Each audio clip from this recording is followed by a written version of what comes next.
अगर भगवान कृष्ण चाहते तो एक क्षण में महाभारत का युद्ध समाप्त हो सकता था। अगर वे चाहते तो गांधारी का श्राप, अर्षियों का क्रोध, यदुवंश का विनाश और स्वयं उनकी देह का अंत, सब कुछ टाला जा सकता था। अगर वे चाहते तो वह तीर कभी उनके चरणों तक पहुंच ही नहीं पाता। लेकिन प्रश्न यह नहीं है कि कृष्ण क्या कर सकते थे। प्रश्न यह है कि कृष्ण ने ऐसा क्यों नहीं किया। एक ऐसा ईश्वर जिसके एक संकेत मात्र से ब्रह्मांड की दिशा बदल जाए, जिसने सुदर्शन चक्र को समय से भी तेज चलाया, जिसने अर्जुन को युद्ध भूमि में खड़े खड़े जीवन का सबसे बड़ा ज्ञान दे दिया, वही ईश्वर मृत्यु को क्यों स्वीकार करता है। क्या श्री कृष्ण भी समय के नियमों से बंधे थे, या फिर उनकी मृत्यु भी एक ऐसी लीला थी जिसे समझने के लिए मनुष्य को केवल बुद्धि नहीं, चेतना की आवश्यकता है। आज की यह कथा किसी साधारण मृत्यु की नहीं है। यह कथा है उस क्षण की जब स्वयं ईश्वर यह सिखाने आते हैं कि जब उद्देश्य पूर्ण हो जाए तो देह का त्याग भी धर्म का ही एक रूप होता है। महाभारत का युद्ध समाप्त हो चुका था। कुरुक्षेत्र की धरती पर शांति नहीं थी, बल्कि एक भयानक सन्नाटा था। चारों ओर टूटे रथ, बिखरे अस्त्र शस्त्र और वीर योद्धाओं के निश्चल शरीर पड़े थे। जो बचे थे वे भी भीतर से टूट चुके थे। पांडवों ने युद्ध जीत लिया था, लेकिन उन्होंने अपने गुरु, अपने भाई, अपने मित्र और अपने सगे संबंधी खो दिए थे। यह विजय किसी उत्सव की तरह नहीं थी, बल्कि एक बोझ की तरह थी जिसे जीवन भर ढोना था। इस पूरी युद्ध भूमि में सबसे शांत व्यक्ति श्री कृष्ण थे। वे मुस्कुरा नहीं रहे थे, वे दुखी भी नहीं दिख रहे थे, वे मौन थे, क्योंकि उन्हें पता था कि इस युद्ध में वास्तव में कोई नहीं जीता था। अधर्म हारा था, लेकिन मानवता भी घायल हुई थी। युद्ध के बाद जब सब अपने अपने शोक में डूबे हुए थे, उसी समय गांधारी अपने दुख की आग में जल रही थी। 100 पुत्रों की मां, जिसने जीवन भर अपनी आंखों पर पट्टी बांधकर पति के अंधत्व को अपनाया था, आज पूरी तरह टूट चुकी थी। उसके भीतर का मातृत्व, उसका धैर्य और उसकी सहनशीलता, सब कुछ उस दिन समाप्त हो चुका था। जब श्री कृष्ण गांधारी से मिलने पहुंचे तो उनके भीतर का सारा दुख क्रोध बनकर बाहर आया। गांधारी ने कृष्ण को दोषी ठहराया। उसने कहा कि यदि तुम चाहते तो यह युद्ध रुक सकता था, यदि तुम चाहते तो मेरे पुत्र जीवित रह सकते थे। श्री कृष्ण शांत खड़े रहे। उन्होंने कोई तर्क नहीं दिया, कोई सफाई नहीं दी। और तभी गांधारी ने वह श्राप दिया जिसने इतिहास की दिशा बदल दी। उसने कहा, जैसे मेरा वंश नष्ट हुआ है, वैसे ही तेरा यदुवंश भी नष्ट होगा। 36 वर्षों के भीतर तेरा पूरा कुल आपस में लड़कर समाप्त हो जाएगा। उस क्षण वातावरण जैसे ठहर गया। वहां उपस्थित सभी लोग कांप उठे, लेकिन श्री कृष्ण के चेहरे पर कोई भय नहीं था। वे मुस्कुराए। उन्होंने गांधारी के चरणों में शीश झुकाया और कहा, माथे, मैं आपके श्राप को स्वीकार करता हूं। मैं इसे श्राप नहीं, आशीर्वाद मानता हूं, क्योंकि जब उद्देश्य पूर्ण हो जाए तब अंत भी आवश्यक होता है। श्री कृष्ण जानते थे कि यह केवल गांधारी के दुख से निकला हुआ क्रोध नहीं है, यह समय की घोषणा है। यह द्वापर युग के अंत का संकेत है। समय बीतने लगा। द्वारिका अपने वैभव में चमक रही थी। सोने जैसे महल, समुद्र से घिरी नगरी और चारों ओर समृद्ध। यदुवंश के लोग स्वयं को अजेय मानने लगे थे, लेकिन यहीं से पतन की शुरुआत हुई। जब शक्ति के साथ विनम्रता न रहे तो अहंकार जन्म लेता है। कृष्ण के होते हुए भी उनके कुल के लोग उनके उपदेशों को भूलने लगे। अनुशासन ढीला पड़ने लगा, संयम कम होने लगा, मदिरा, वैभव और बल का घमंड बढ़ने लगा। श्री कृष्ण यह सब देख रहे थे, लेकिन उन्होंने हस्तक्षेप नहीं किया, क्योंकि जब चेतावनी का समय निकल जाए तो अनुभव ही शिक्षक बनता है। उसी अहंकार में एक दिन यदुवंश के कुछ युवाओं ने अर्षियों का उपहास करने का निश्चय किया। सांब, प्रद्युम्न और अन्य यदुवंशी युवक इसे एक खेल समझ रहे थे। उन्होंने सांब को स्त्री के वेश में सजाया और तपस्वी ऋषियों के पास पहुंचे। उन्होंने हंसते हुए प्रश्न किया, हे मुनियों, बताइए, इस स्त्री के गर्भ से कैसा पुत्र जन्म लेगा? ऋषियों ने उस क्षण सब कुछ देख लिया। उन्हें केवल वेश नहीं दिखा, उन्हें भीतर का अहंकार दिखाई दिया। उनका अपमान किया गया था, और अपमानित आर्षि जब श्राप देते हैं तो वह भविष्य बन जाता है। उन्होंने कहा, यह व्यक्ति एक लोहे का मूसल उत्पन्न करेगा और वही मूसल यदुवंश के विनाश का कारण बनेगा। कुछ समय बाद वही हुआ। सांब के शरीर से एक भारी लोहे का मूसल निकला। पूरे द्वारिका में भय फैल गया। उग्रसेन ने आदेश दिया कि उस मूसल को पीसकर समुद्र में बहा दिया जाए। सबको लगा कि संकट टल गया, लेकिन वे भूल गए थे कि श्राप को नष्ट नहीं किया जा सकता, केवल टाला जा सकता है। मूसल की बुरादे से समुद्र तट पर नुकीली कठोर घास उग आई, वही घास जो समय आने पर हथियार बनेगी। श्री कृष्ण यह सब जानते थे। वे देख रहे थे कि गांधारी का श्राप अब अंकुरित हो चुका है। यहीं से वह मार्ग शुरू होता है जहां ईश्वर स्वयं अपनी ही लीला का सबसे पीड़ादायक अध्याय देखने वाला था। श्री कृष्ण जानते थे कि अब कोई उन्हें नहीं रोक सकता, न सुदर्शन चक्र, न दिव्य शक्ति, न चमत्कार, क्योंकि अब यह कर्म का नियम था और कर्म के नियम के आगे स्वयं भगवान भी सिर झुकाते हैं। समय अब रुक नहीं सकता था। गांधारी का श्राप बीज की तरह धरती में गिर चुका था और उसका अंकुर फूटने लगा था। द्वारिका बाहर से अभी भी वैभव और समृद्धि की प्रतीक थी, लेकिन भीतर से उसका संतुलन टूट चुका था। यदुवंश के लोग, जिनकी पहचान कभी संयम, शौर्य और मर्यादा से होती थी, अब शक्ति के नशे में डूब चुके थे। उन्हें लगता था कि वे अजेय हैं क्योंकि स्वयं श्री कृष्ण उनके कुल में जन्मे थे। लेकिन यही सबसे बड़ी भूल थी। जब मनुष्य ईश्वर की उपस्थिति को अपना अधिकार समझ ले, तब विनाश निश्चित हो जाता है। कृष्ण यह सब देख रहे थे। वे जानते थे कि उनका कुल अब उनकी शिक्षाओं से नहीं, बल्कि अपने अहंकार से चल रहा है। मूसल को पीसकर समुद्र में बहा दिया गया था, लेकिन उससे निकले छोटे छोटे कण नष्ट नहीं हुए थे। वे समुद्र के किनारे घास के रूप में उगाए थे। वह साधारण घास नहीं थी, वह कठोर थी, नुकीली थी और भीतर से लोहे जैसी मजबूत थी, जैसे प्रकृति स्वयं किसी अनहोनी के लिए तैयारी कर रही हो। समय बीतता गया और यदुवंशियों के बीच मतभेद बढ़ते चले गए। छोटी छोटी बातों पर विवाद होने लगे। सम्मान की जगह अपमान ने ले ली। शब्दों में कटुता भरने लगी।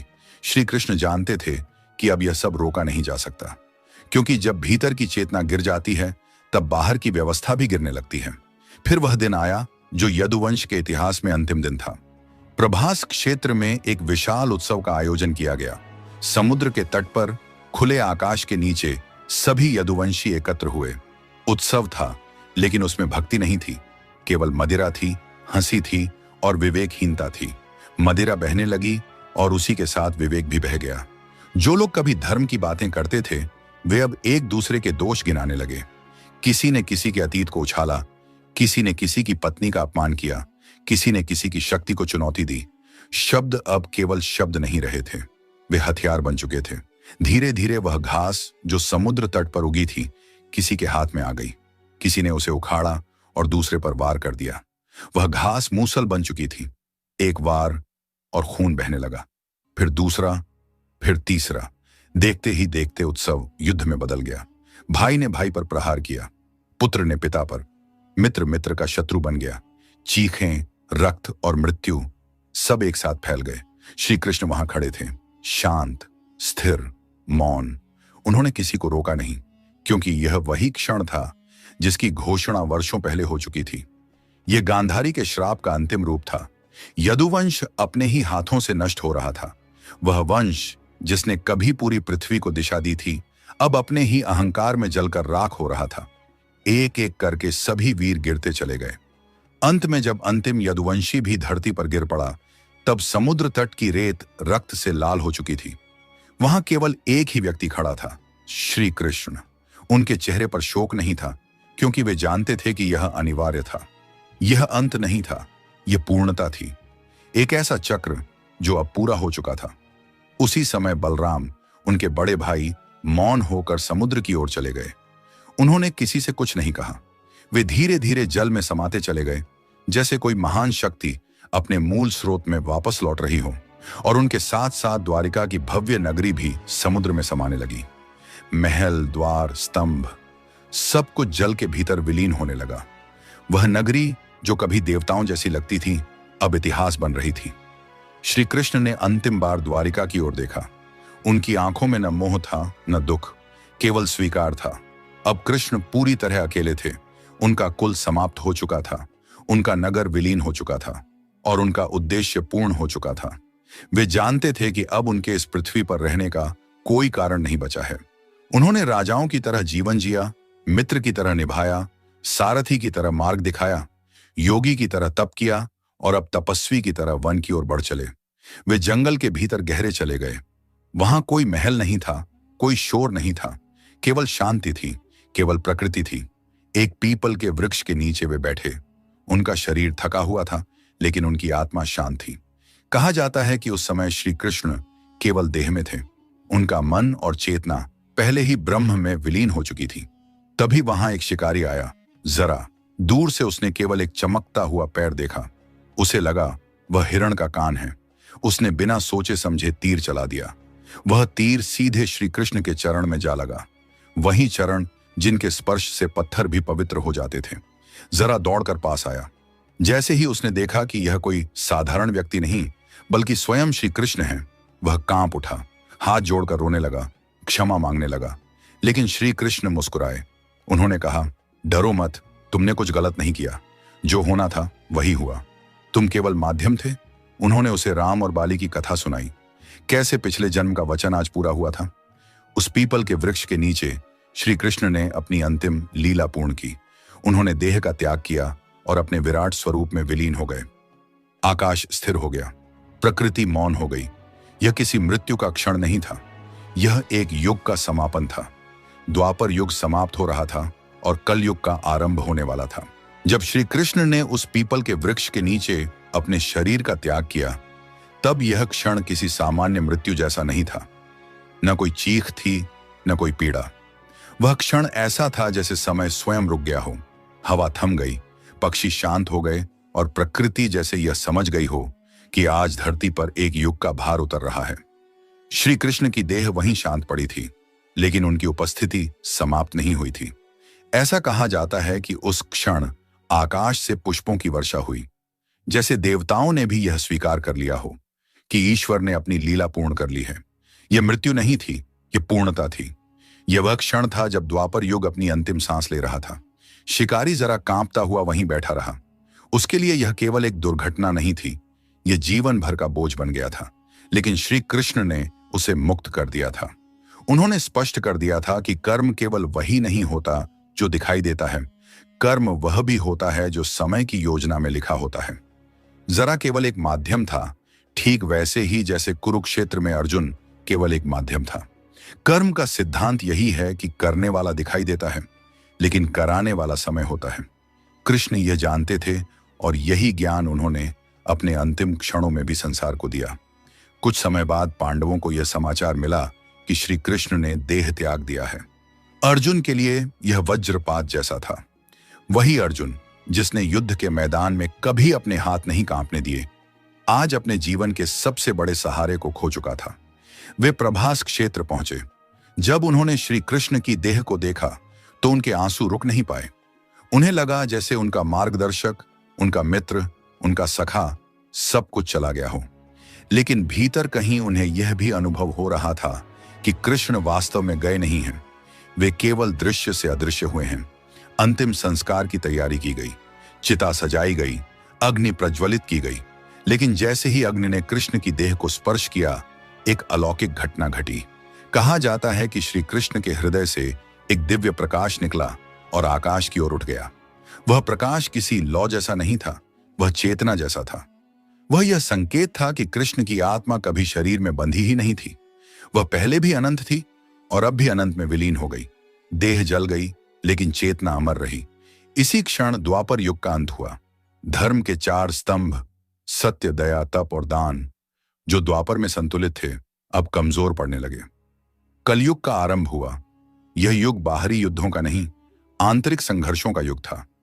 यहां अस्त्र शस्त्र से अधिक खतरनाक हथियार अहंकार, लोभ, ईर्ष्या और असत्य थे। श्री कृष्ण यह जानते थे, इसलिए उन्होंने गीता में केवल युद्ध की नहीं, जीवन जीने की कला सिखाई थी।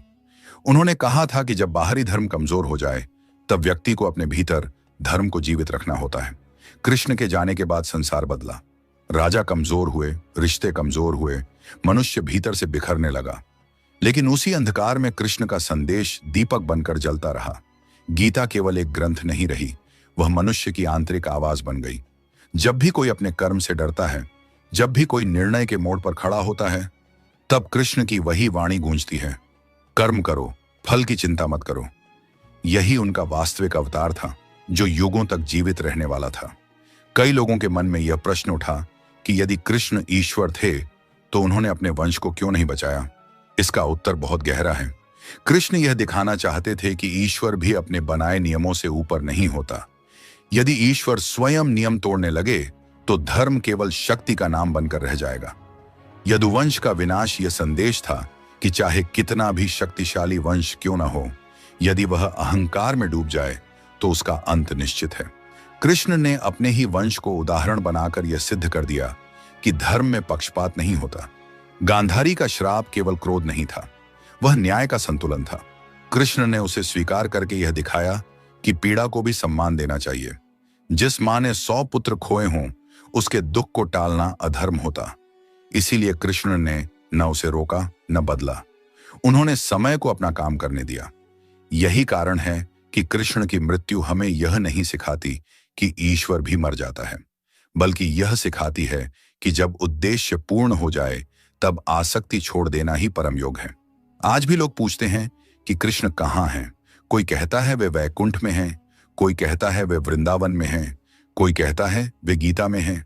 लेकिन सच यह है कि कृष्ण वहां हैं जहां कर्म है। जहां कोई निष्काम भाव से अपना कर्तव्य निभाता है वहां कृष्ण उपस्थित हैं। जहां कोई अन्याय के सामने खड़ा होता है वहां कृष्ण मुस्कुराते हैं। जहां कोई मोह छोड़कर सत्य को चुनता है वहां कृष्ण जीवित हो जाते हैं। कृष्ण की मृत्यु हमें यह भी सिखाती है कि जीवन केवल प्राप्ति का नाम नहीं है, त्याग भी उतना ही आवश्यक है। उन्होंने मित्रों को छोड़ा, परिवार को छोड़ा, नगर को छोड़ा और अंत में शरीर को भी छोड़ दिया। यह अंतिम त्याग था और यही सबसे बड़ा उपदेश भी, क्योंकि जो छोड़ना सीख जाता है वही वास्तव में मुक्त होता है। कृष्ण मुक्त थे, इसलिए वे मुस्कुराते हुए देह त्याग कर सके। कलयुग में जब मनुष्य यह सोचता है कि सब कुछ समाप्त हो गया है, तब उसे कृष्ण को याद करना चाहिए, क्योंकि कृष्ण का जीवन यह प्रमाण है कि अंत वास्तव में अंत नहीं होता। हर अंत एक नई शुरुआत का द्वार होता है। द्वापर का अंत हुआ लेकिन चेतना का अंत नहीं हुआ।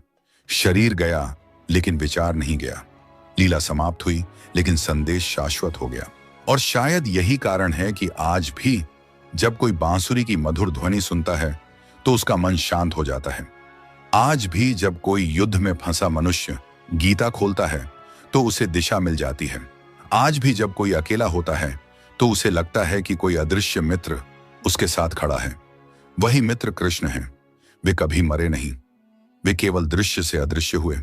यही श्री कृष्ण की मृत्यु का सबसे बड़ा रहस्य है कि वह मृत्यु नहीं थी, वह एक युग का विसर्जन था, ताकि अगला युग अपने कर्मों से सीख सके। कृष्ण ने अपना कार्य पूर्ण किया और समय को सौंप दिया, और यही कारण है कि आज भी हजारों वर्षों बाद उनका नाम लेते ही मन झुक जाता है, क्योंकि कृष्ण शरीर नहीं थे, कृष्ण चेतना थे, और चेतना कभी मरती नहीं। तो मित्रों, ये थी श्री कृष्ण की देह लीला की कथा। एक ऐसा अंत जो वास्तव में अंत नहीं था। कृष्ण हमें यह सिखाकर गए कि जीवन में शक्ति होना बड़ी बात नहीं है, उस शक्ति को न उपयोग करने का साहस होना ही सच्चा धर्म है। वे चाहते तो सब बदल सकते थे, लेकिन उन्होंने समय को उसका मार्ग पूरा करने दिया। कृष्ण ने यह भी सिखाया कि जब उद्देश्य पूर्ण हो जाए तो आसक्ति छोड़ देना ही मोक्ष का द्वार होता है। चाहे वह राज्य हो, परिवार हो, या फिर स्वयं अपना शरीर ही क्यों ना हो।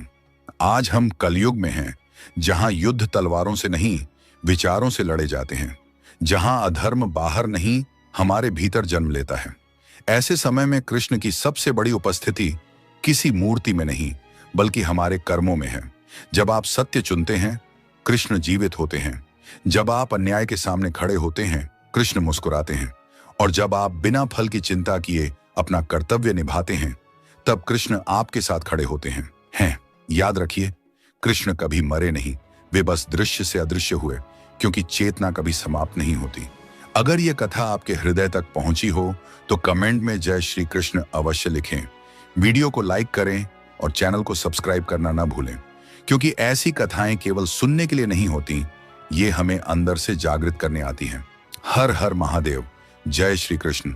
अगर कोई आपसे कहे कि एक शिवलिंग धरती के ऊपर नहीं बल्कि धरती के अंदर स्थित है, अगर आपको बताया जाए कि इस मंदिर में की गई एक रहस्यमयी पूजा आत्माओं को मोक्ष दिलाती है, और अगर आप जाने कि भगवान शिव की आंख से निकला एक हीरा आज भी इस धरती पर एक शाप के रूप में मौजूद है, तो शायद आप चौंक जाएंगे। लेकिन ये सब केवल कथाएं नहीं, बल्कि त्र्यंबकेश्वर मंदिर से जुड़े गहरे और अद्भुत रहस्य हैं। आज की इस डॉक्यूमेंट्री में हम जानेंगे त्र्यंबकेश्वर ज्योतिर्लिंग का इतिहास, गुप्त गुफाओं का रहस्य, नासिक हीरे की कथा और कुशावती कुंड की ऊर्जा। एक ऐसा मंदिर जो मृत्यु से जुड़ा है परंतु मोक्ष का मार्ग खोलता है। त्रिदेव ब्रह्मा, विष्णु और महेश हिंदू धर्म के आधार स्तंभ हैं।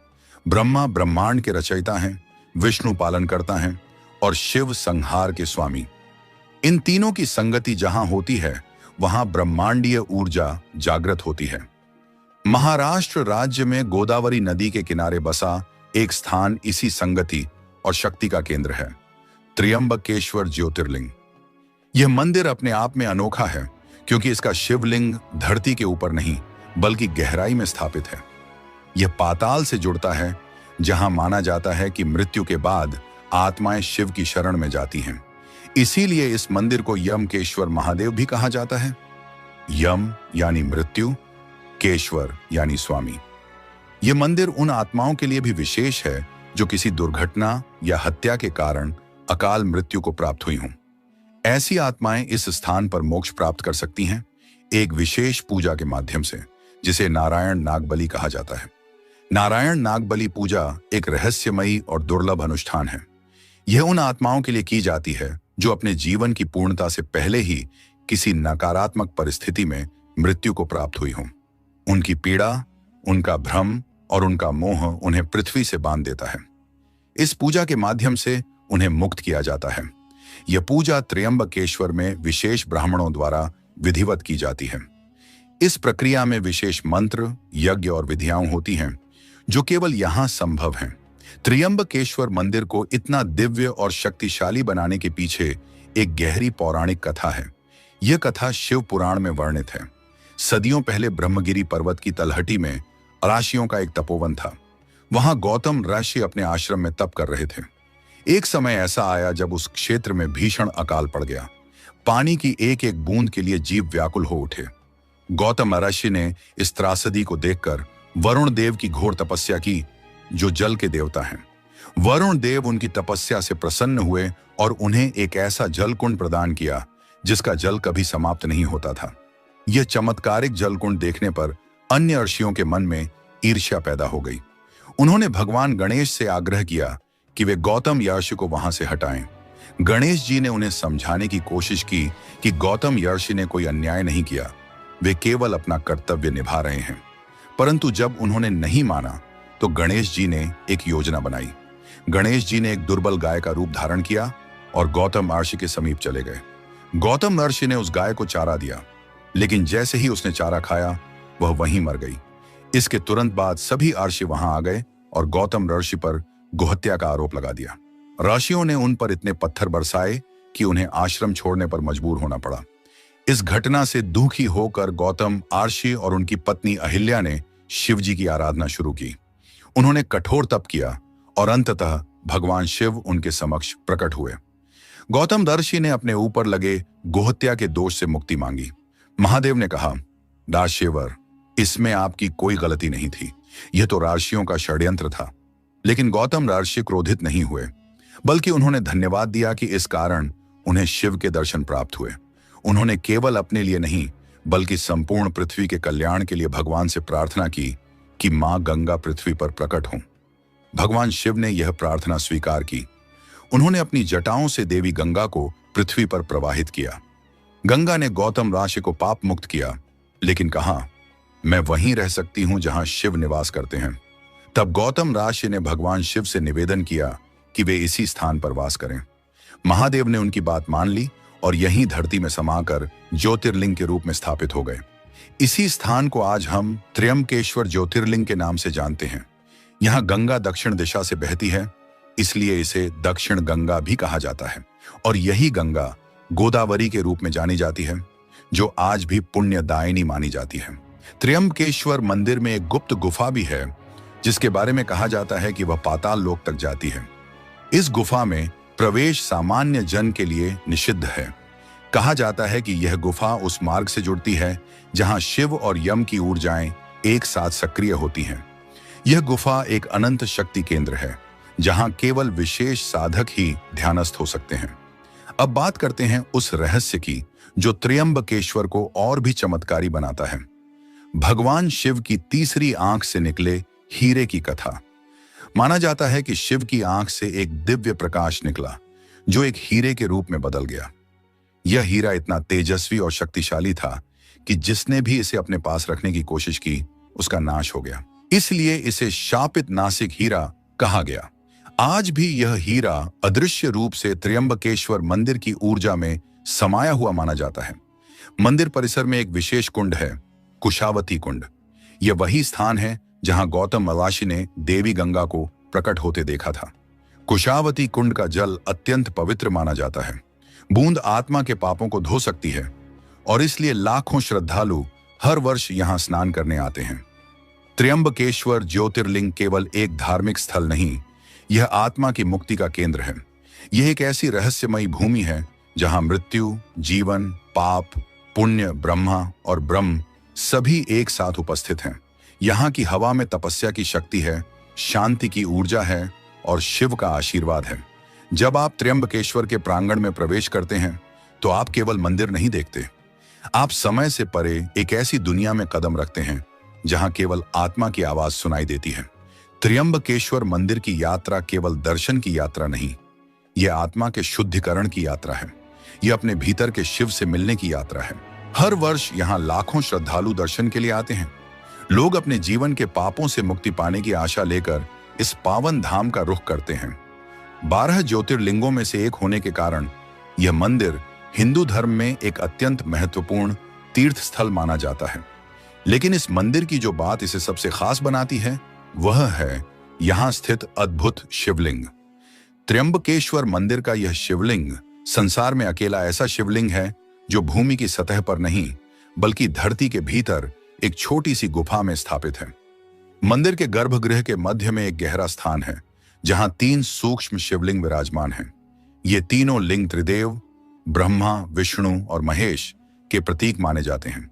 इसी कारण इस शिवलिंग का नाम त्र्यंबकेश्वर रखा गया है, जिसका अर्थ है तीनों देवताओं का समन्वय। इस शिवलिंग की पूजा केवल भगवान शिव की नहीं बल्कि त्रिदेवों की सामूहिक पूजा मानी जाती है। ऐसी मान्यता है कि जो भी श्रद्धालु सच्चे मन से यहाँ दर्शन करता है वह त्रिदेवों की कृपा से संसार के बंधनों से मुक्त होकर मोक्ष प्राप्त कर लेता है। मान्यता है कि जब मां गंगा इस स्थान पर प्रकट हुई थी तब उनका प्रवाह इतना प्रचंड था कि कोई भी उनके समीप नहीं जा सकता था। तब महर्षि गौतम ने गंगा की धारा को शांत करने के लिए नदी के किनारे एक पुल का निर्माण कराया। उसी स्थान पर कुशा नामक घास लगाई गई जिससे यह कुंड कुशावती कुंड के नाम से प्रसिद्ध हुआ। यह कुंड दक्षिण गंगा अर्थात गोदावरी का प्रतीक माना जाता है। कहते हैं जो व्यक्ति इस कुंड में एक बार स्नान कर लेता है उसके समस्त पाप धुल जाते हैं। अपनी पवित्रता और आध्यात्मिक महत्व के चलते यह मंदिर अनेकों बार आक्रमणों का शिकार भी बना। मुगल काल में जब कई हिंदू तीर्थ स्थलों को नष्ट किया जा रहा था तब त्र्यंबकेश्वर मंदिर भी उसकी चपेट में आया। इतिहासकार जदुनाथ सरकार अपनी प्रसिद्ध पुस्तक औरंगजेब का इतिहास में उल्लेख करते हैं कि वर्ष 1690 में औरंगजेब की सेना ने इस मंदिर पर हमला कर उसे ध्वस्त कर दिया था। मंदिर को नुकसान पहुंचाया गया और उसकी जगह एक मस्जिद का गुंबद खड़ा कर दिया गया। औरंगजेब ने नासिक का नाम भी बदल दिया था, लेकिन समय बदला, मुगल साम्राज्य कमजोर पड़ा और मराठों ने उस क्षेत्र को वापस अपने नियंत्रण में ले लिया। उसके बाद त्र्यंबकेश्वर मंदिर का जीर्णोद्धार करवाया गया।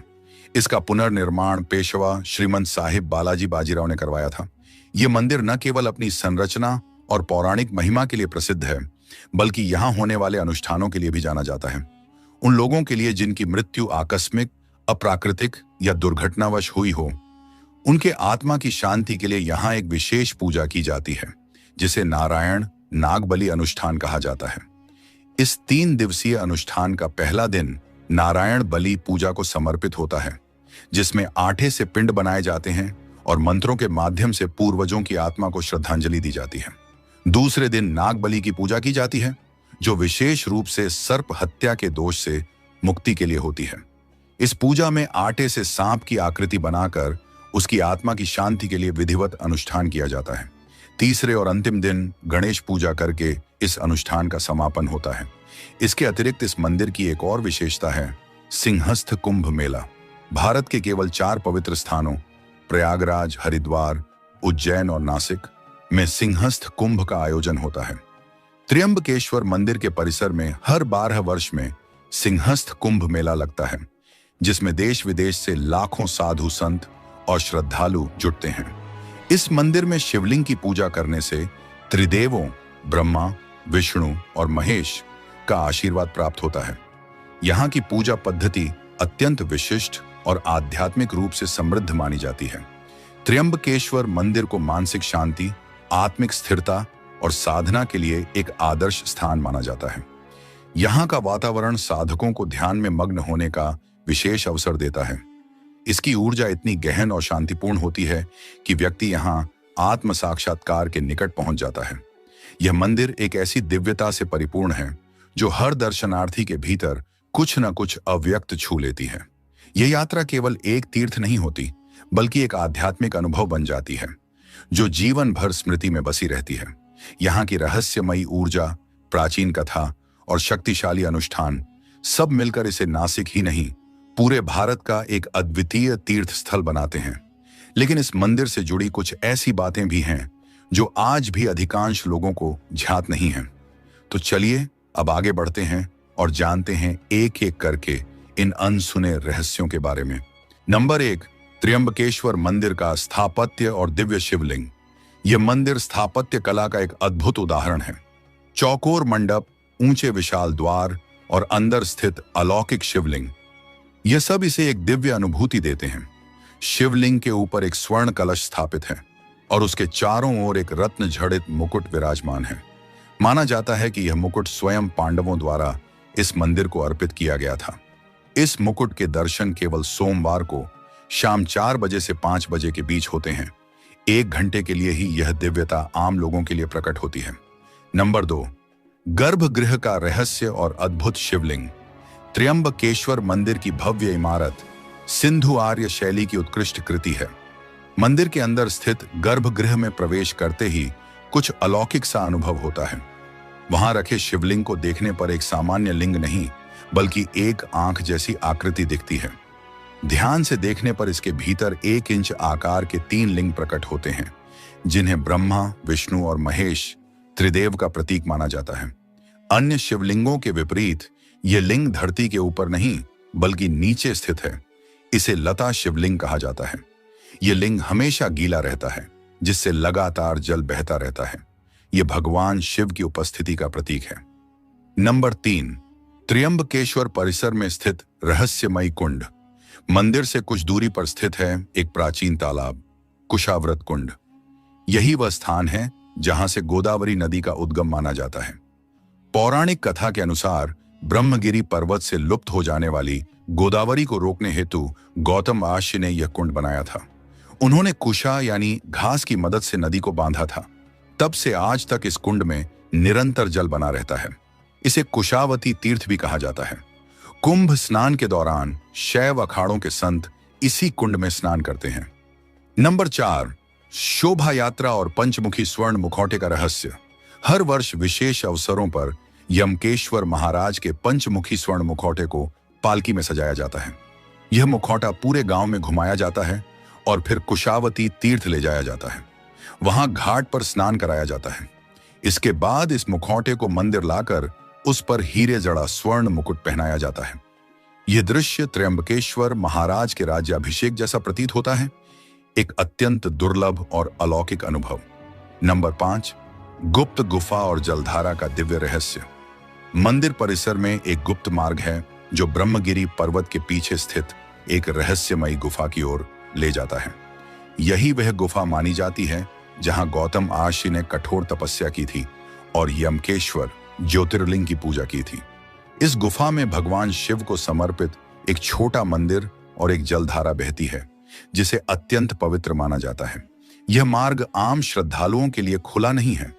ब्रह्मगिरी पर्वत की एक छोटी जलधारा इस गुफा से निकलती है, जो मुख्य मंदिर की छत पर गिरती है।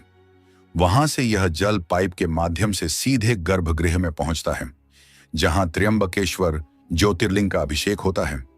फिर यह जल बाहर निकलकर गोदावरी नदी में विलीन हो जाता है। इस पूरी प्रक्रिया को आका गंगा का दिव्य आशीर्वाद माना जाता है। यह भगवान शिव की आंख पर रखे नासक हीरे के रहस्य से भी जुड़ा हुआ है।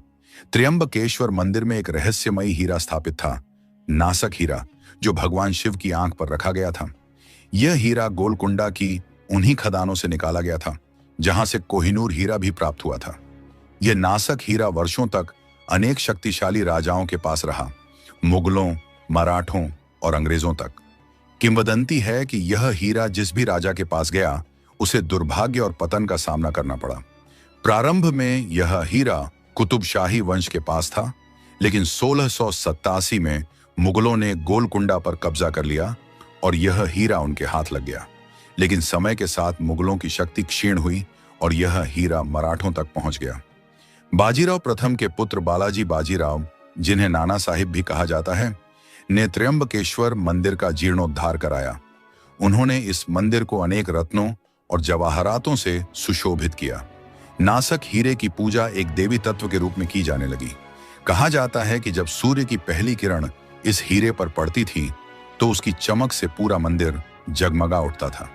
श्रद्धालु दूर दूर से इस अद्भुत दृश्य के दर्शन हेतु आते थे। परंतु दुर्भाग्य ने फिर दस्तक दी। 18वीं सदी के अंत में एंग्लो मराठा युद्ध छिड़ा। पेशवा बाजीराव द्वितीय को अंग्रेजों से हार मिली।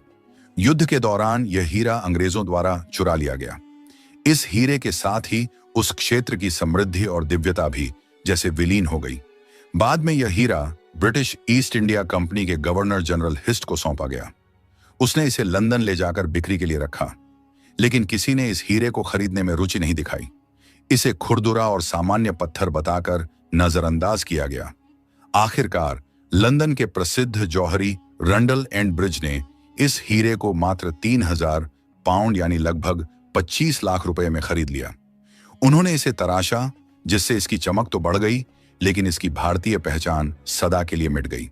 तराशने के बाद इसका पहला विदेशी मालिक बना ड्यूक ऑफ वेस्टमिंस्टर। जिस व्यक्ति ने इस दुर्लभ हीरे को अपनी तलवार में जड़वाया वह था ड्यूक ऑफ वेस्टमिंस्टर। लेकिन जैसे ही यह हीरा उसके पास आया, उसकी जिंदगी में तूफान सा आ गया। धीरे धीरे उसके जीवन में विचित्र और असामान्य घटनाएं घटने लगीं। लोगों का मानना है कि इस रहस्यमयी हीरे में कोई अदृश्य शक्ति छिपी हुई है, जो इसे छूने वाले हर इंसान से अपना बदला लेती है। कुछ लोगों की मान्यता है कि अगर यह हीरा किसी के पास आ जाए तो उसका भविष्य अंधकार में डूब जाता है।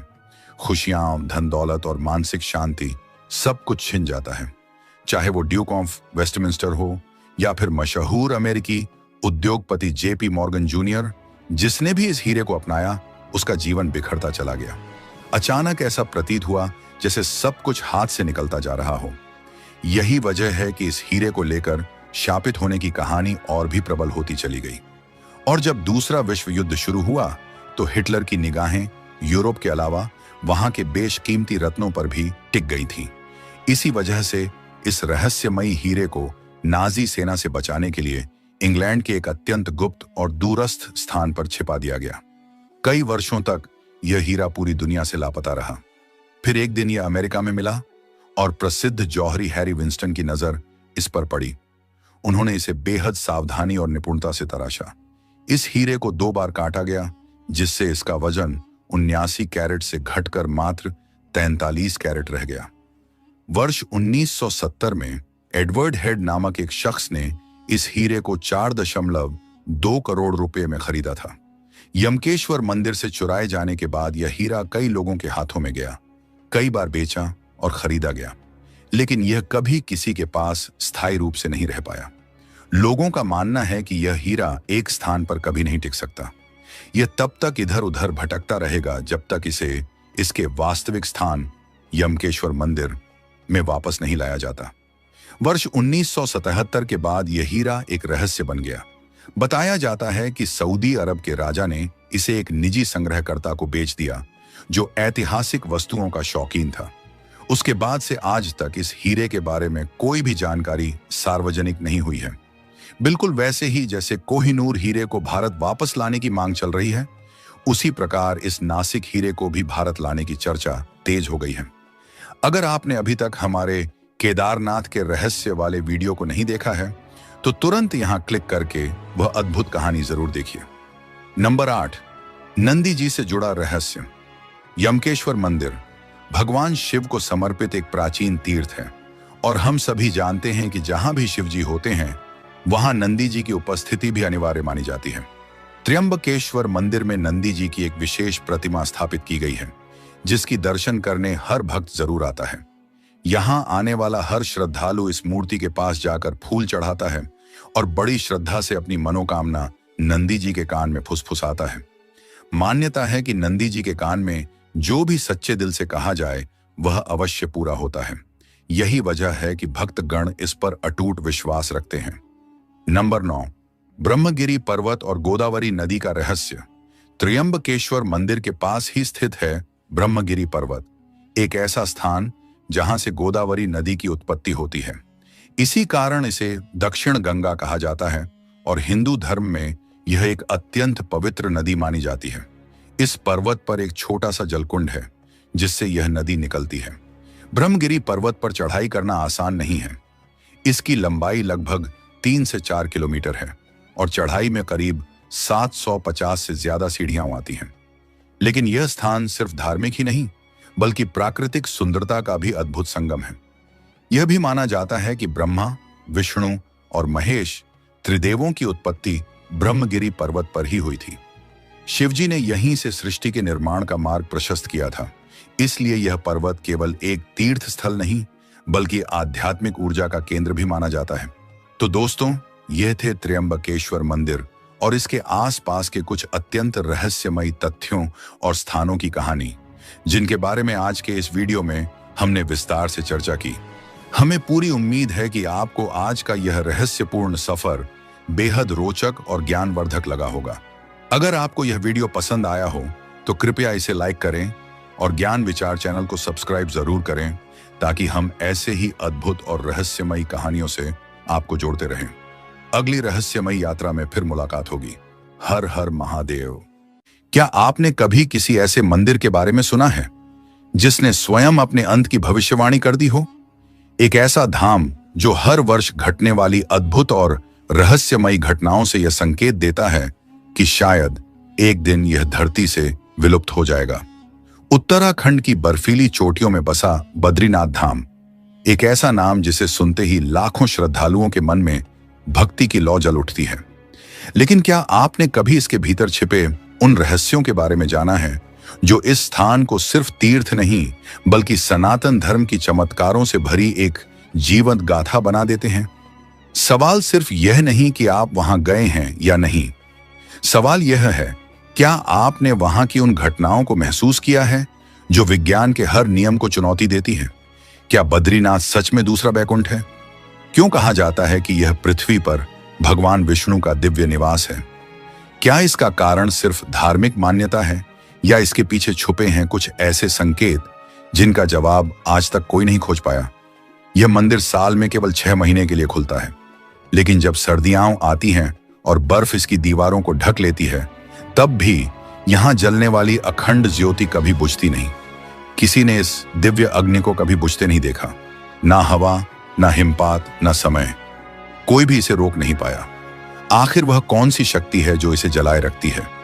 क्या यह स्वयं भगवान विष्णु की लीला है या कोई अदृश्य ब्रह्म शक्ति जो इस धाम की रक्षा कर रही है? और एक रहस्य और, शंख क्यों नहीं बजाया जाता? पूरे भारत में हर मंदिर में शंखनाद से पूजा आरंभ होती है, लेकिन बद्रीनाथ धाम में शंख बजाना वर्जित है। आखिर क्यों? क्या कोई श्राप है या कोई प्राचीन चेतावनी? कहा जाता है कि यहां शंख बजाने से कुबेर की नगरी द्वार खोल देगी और इससे एक अज्ञात प्रलय शुरू हो सकता है। वसुधारा झरना पुण्यात्मा और पापियों को अलग कैसे करता है? यह झरना बद्रीनाथ से कुछ ही दूरी पर स्थित है, लेकिन इसकी एक खासियत है। कहा जाता है कि यह जल केवल उन्हीं पर गिरता है जिनका हृदय पवित्र है। पापियों को यह झरना छूता तक नहीं। क्या यह बस एक धार्मिक कथा है या कोई अज्ञात ऊर्जा है जो मनुष्य की आत्मा की सच्चाई को पहचान लेती है? तप्त कुंड, बर्फीले मौसम में उबलता पानी, जहां एक ओर मंदिर का तापमान शायद ही 9 डिग्री सेल्सियस से ऊपर जाए, वहीं कुछ ही कदमों पर तप्त कुंड में पानी 54 डिग्री पर उबलता रहता है। ना कोई वैज्ञानिक संयंत्र, ना कोई मशीन। तो फिर यह गर्मी आती कहां से है? क्या यह पृथ्वी की गहराइयों से आती ऊर्जा है, या फिर विष्णु का आशीर्वाद जो भक्तों को सर्दियों में भी स्नान करने योग्य बनाता है? जोशीमठ का नरसिंह अवतार और वह पतला होता हुआ हाथ, जोशीमठ में स्थित भगवान नरसिंह की मूर्ति का दाहिना हाथ हर साल थोड़ा और पतला होता जा रहा है। पुराणों में कहा गया है, जिस दिन यह हाथ टूटेगा, बद्रीनाथ का रास्ता हमेशा के लिए बंद हो जाएगा। क्या यह संकेत है कलयुग के अंत का, या शायद यह ब्रह्मांड की ओर से एक चेतावनी है कि हम प्रकृति और ईश्वर से दूर जा रहे हैं? भीम पुल बिना सहारे कैसे खड़ा है हजारों वर्षों से? महाभारत काल की कथा के अनुसार पांडवों की स्वर्ग यात्रा के दौरान भीम ने इस विशाल पत्थर को एक पुल के रूप में रखा था। आज भी यह पुल किसी आधार या जोड़ के बिना हजारों सालों से वैसा ही अडिग खड़ा है। क्या यह सिर्फ एक चमत्कारी पत्थर है, या किसी अनदेखी शक्ति का समर्थन? आदि शंकराचार्य और नारद कुंड से निकली मूर्ति इतिहास कहता है कि आदि शंकराचार्य ने विष्णु जी की मूर्ति को नारद कुंड से प्राप्त किया था। परंतु सवाल उठता है, उन्हें कैसे पता चला कि यही मूर्ति बद्रीनाथ की असली प्रतिमा है? क्या वह कोई संकेत था, या फिर वह स्वयं किसी दिव्य दृष्टि से देखने लगे थे? मुख्य पुजारी केरल से ही क्यों होते हैं? बद्रीनाथ धाम के मुख्य पुजारी सदियों से केरल के नंबूद्री ब्राह्मण ही क्यों नियुक्त होते हैं? क्या यह सिर्फ परंपरा है, या कोई रहस्यमयी अनुबंध जो ईश्वर और मानव के बीच बना हुआ है? अब सवाल सिर्फ यह नहीं कि क्या आप बद्रीनाथ गए हैं, सवाल यह है कि क्या आप इस दिव्यता को जानने के लिए तैयार हैं? क्या आप उस रहस्य से पर्दा उठाना चाहते हैं जो हजारों सालों से हिमालय की वादियों में दबा पड़ा है? तो आइए एक ऐसी यात्रा पर निकलते हैं जहां हर मोड़ पर आपको कोई नया चमत्कार दिखाई देगा। हर मंदिर, हर पत्थर, हर जलधारा आपको एक नई कथा सुनाएगी। यह सिर्फ एक तीर्थ यात्रा नहीं है, यह सनातन की आत्मा से जुड़ने की यात्रा है। एक ऐसी डॉक्यूमेंट्री जो आपके मन, बुद्धि और आत्मा तीनों को झकझोर देगी। चलिए शुरू करते हैं यह दिव्य और रहस्यमयी सफर, जहां विज्ञान मौन हो जाता है और आस्था बोल उठती है। बद्रीनाथ धाम के गूढ़ रहस्यों में प्रवेश करने से पहले हमें उस पौराणिक कथा में झांकना होगा जो भगवान विष्णु और भगवान शिव के मध्य घटित एक दिव्य लीला को दर्शाती है। यह कोई साधारण भूमि नहीं, बल्कि देवताओं की लीला भूमि है, जहां साक्षात सृष्टि के दो सबसे महत्वपूर्ण शक्तियों के बीच एक अलौकिक समर्पण की कहानी बसी है। कहते हैं कि प्राचीन काल में यह स्थान भगवान शिव का निवास था। हिमालय की गोद में स्थित इस शांत और पावन भूमि पर वे माता पार्वती और अपने गणों के साथ साधना में लीन रहते थे। यह स्थान उनकी तपस्या की गूंजों से गूंजता था, पर नियति ने कुछ और ही तय कर रखा था। उधर भगवान विष्णु भी ध्यान की तलाश में थे, एक ऐसे स्थान की खोज में जो न केवल शांत हो बल्कि दिव्यता से भरपूर हो। जब उन्होंने इस हिमालयी क्षेत्र को देखा तो वे इससे अत्यंत मोहित हो गए। लेकिन समस्या यह थी, यह स्थान पहले से ही भगवान शिव का था। भगवान विष्णु जानते थे कि वे इस भूमि को सीधे सीधे अपने आराध्य शिव से नहीं मांग सकते, और तभी उन्होंने एक अद्भुत लीला रची। वे एक छोटे से मासूम बालक का रूप धारण कर जोर जोर से रोने लगे। उनका करुण क्रंदन हिमालय की वादियों में गूंजने लगा। माता पार्वती का हृदय ममता से भर उठा। उन्होंने उस बालक को अपने समीप बुलाया और गोद में ले लिया। परंतु भगवान शिव तुरंत समझ गए, यह कोई साधारण बालक नहीं, स्वयं नारायण है। उन्होंने माता से कहा, यह बालक स्वयं शांत हो जाएगा। परंतु मां का वात्सल्य कहां रुकता है। वे बालक को लेकर भीतर चली गईं, और तभी भगवान विष्णु ने अपनी लीला का अगला चरण आरंभ किया। जैसे ही माता पार्वती भीतर गईं, भगवान विष्णु ने द्वार बंद कर लिया और भीतर से उद्घोष किया, अब से यह स्थान मेरा निवास होगा, यहीं मैं भक्तों को दर्शन दूंगा। भगवान शिव मुस्कुरा उठे।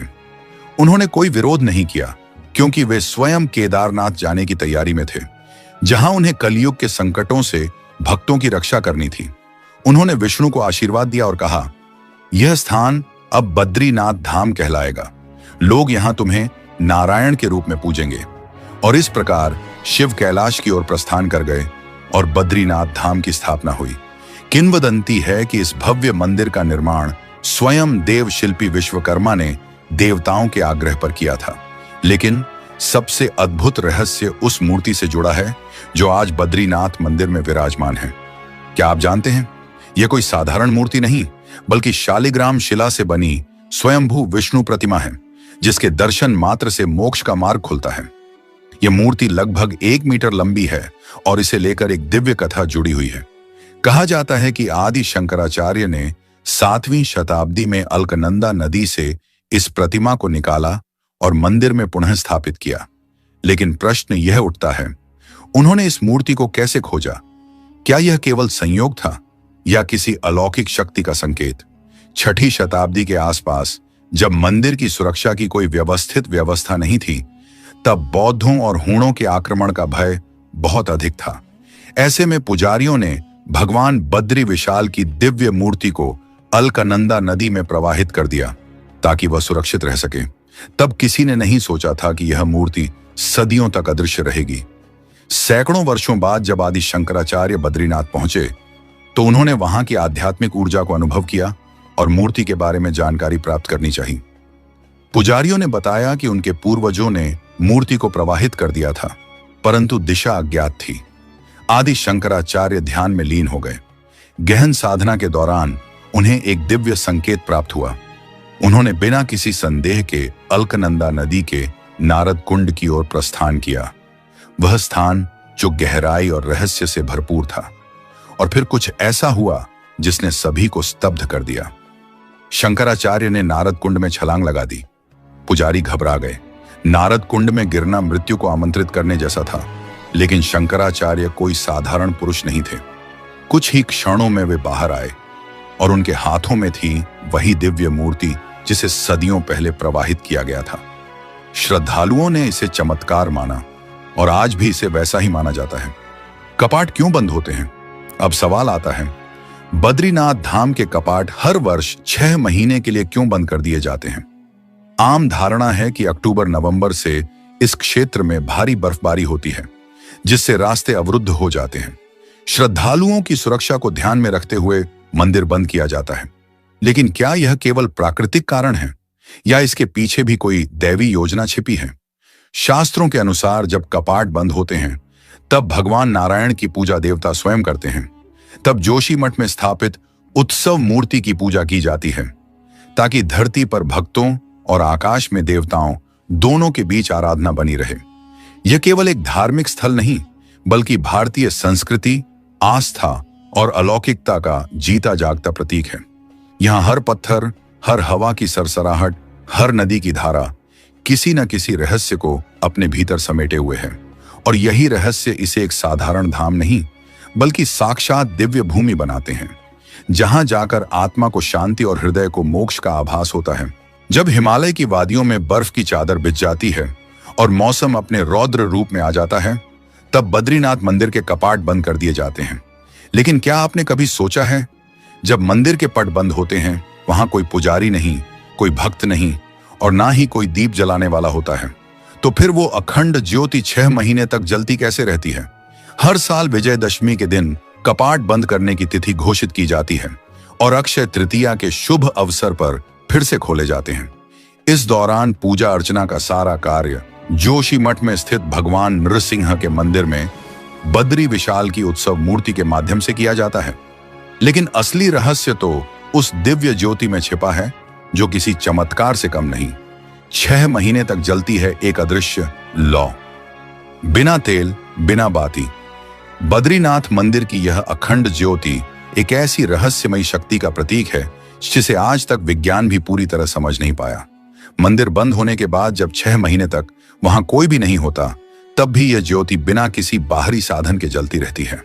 न कोई बाती, न तेल, न घी। कहा जाता है यह ज्योति भगवान विष्णु की लीला है, उनकी जीवंत उपस्थिति का प्रमाण।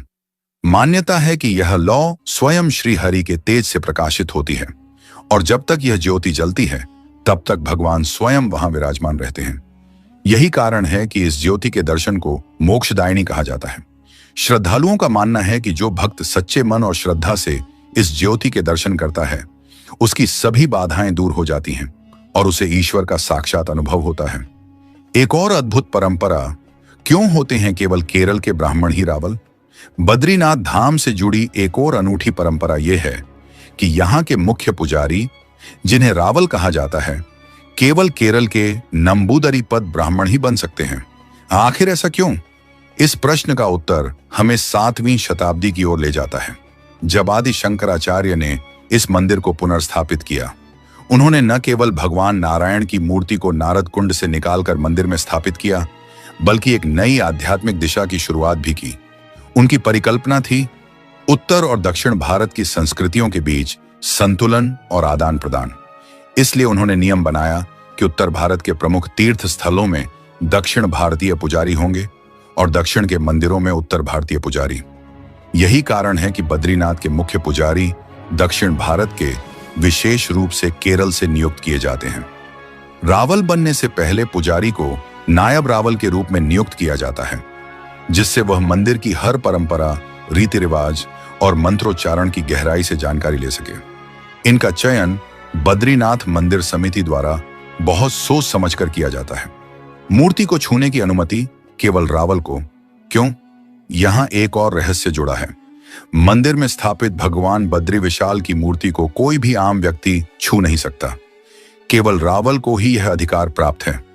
सदियों से चली आ रही इस परंपरा का उद्देश्य मूर्ति की पवित्रता को अक्षुण्ण बनाए रखना है, ताकि वहां की ऊर्जा शुद्ध और दिव्य बनी रहे। रावल द्वारा स्त्री वेश धारण करने की रहस्यमयी परंपरा।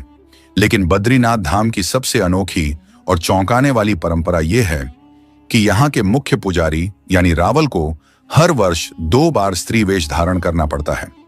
यह परंपरा सुनने में भले ही अजीब लगे, लेकिन इसके पीछे छिपा है एक गहरा आध्यात्मिक और सांस्कृतिक रहस्य। दरअसल भगवान बद्री विशाल इस मंदिर में नर नारायण रूप में विराजमान हैं, यानी पुरुष और तपस्वी स्वरूप। उनके साथ पूजा होती है लक्ष्मी माता, गणेश जी, कुबेर और उद्धव जी की भी। जब मंदिर के कपाट बंद होते हैं विजयदशमी के समय, तब लक्ष्मी माता की मूर्ति को मंदिर के गर्भगृह में स्थापित किया जाता है। और जब वसंत पंचमी के बाद कपाट दोबारा खोले जाते हैं, तो परंपरा के अनुसार रावल को देवी पार्वती का रूप धारण कर लक्ष्मी जी को बाहर लाना होता है, क्योंकि हिंदू शास्त्रों में यह माना गया है कि किसी पुरुष को सीधे देवी को स्पर्श करने का अधिकार नहीं होता। इसलिए रावल देवी की सखी बनकर स्त्री वेश में एक विशेष मंत्रोच्चार के साथ लक्ष्मी जी को बाहर लाते हैं और पुनः उनकी स्थापना करते हैं। यह परंपरा न केवल श्रद्धा और नियम का प्रतीक है, बल्कि यह दर्शाती है कि सनातन संस्कृति में भाव, रूप और उद्देश्य सबका गहरा आध्यात्मिक महत्व होता है। यहां हर पत्थर, हर परंपरा, हर झोंका एक रहस्य है। बद्रीनाथ धाम केवल एक तीर्थ स्थल नहीं, यह एक ऐसा जीवंत रहस्य है जहां हर कोने में कोई दिव्य गाथा छिपी है।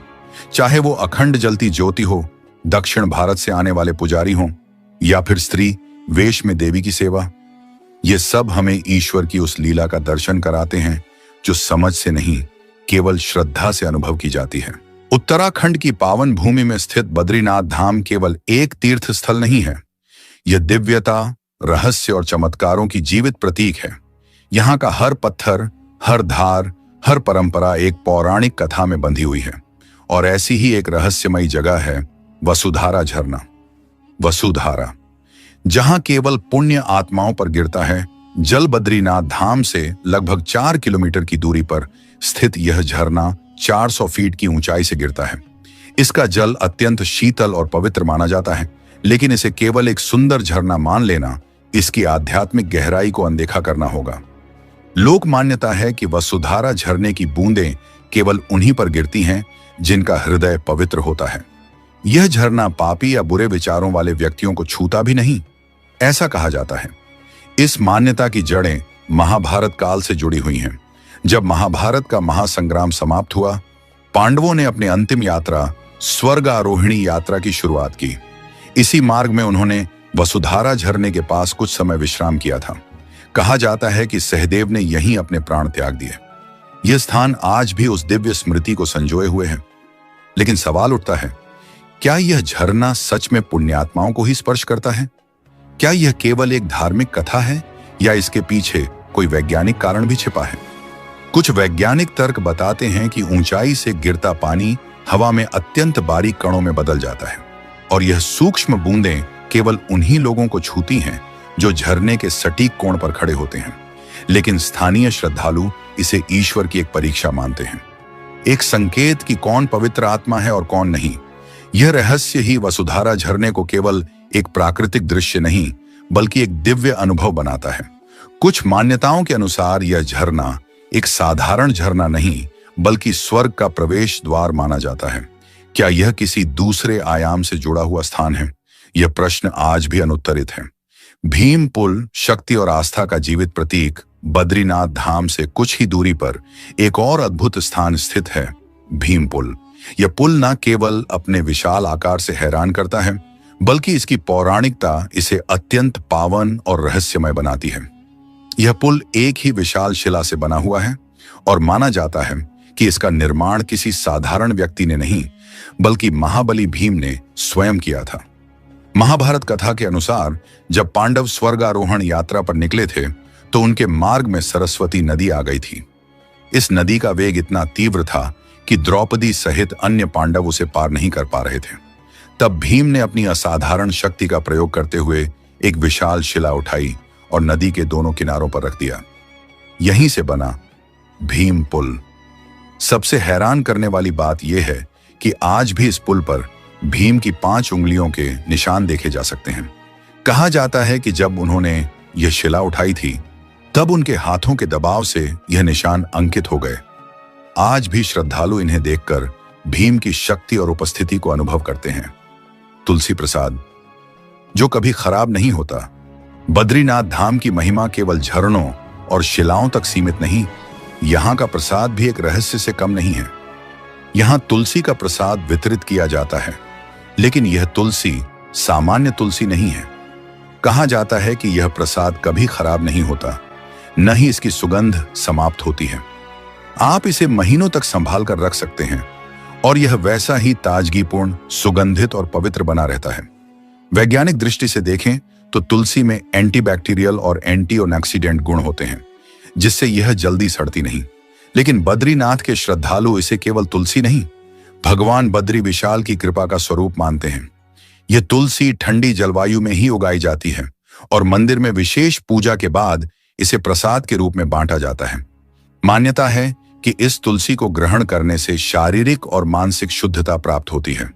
बद्रीनाथ धाम, जहां हर रहस्य एक चेतना को जगाता है, वसुधारा झरना, भीम पुल और तुलसी प्रसाद, ये तीनों सिर्फ रहस्य नहीं हैं, ये 3 दरवाजे हैं उस आध्यात्मिक अनुभव के जो बद्रीनाथ धाम की आत्मा बनाते हैं। क्या सच में भीम ने अकेले ही वह शिला उठाई थी?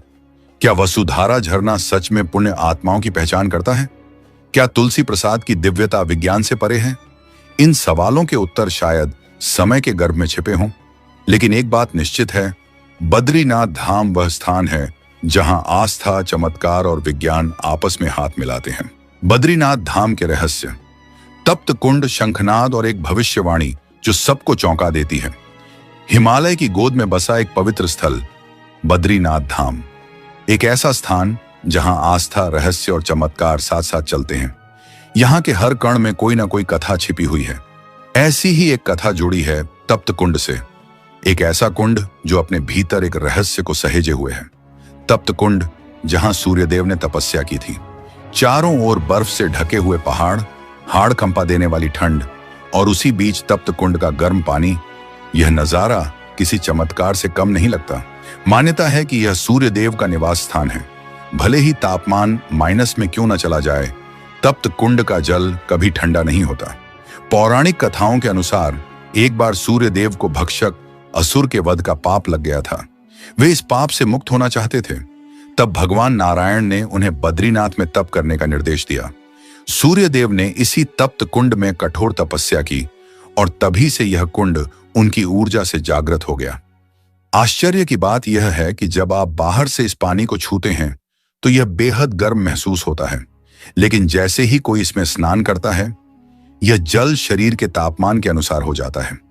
न जलन, न तकलीफ, बल्कि इसके स्पर्श से शरीर और मन में एक नई ऊर्जा का संचार होता है। श्रद्धालुओं का विश्वास है कि यहां स्नान करने से चर्म रोगों से मुक्ति मिलती है और आत्मिक शुद्धता प्राप्त होती है। शंखनाद की सख्त मनाही, क्यों बद्रीनाथ में नहीं बजाया जाता? शंख, सनातन धर्म में शंखनाद को अत्यंत शुभ और पवित्र माना गया है। फिर ऐसा क्या कारण है कि बद्रीनाथ जैसे दिव्य स्थान में शंख बजाना वर्जित है?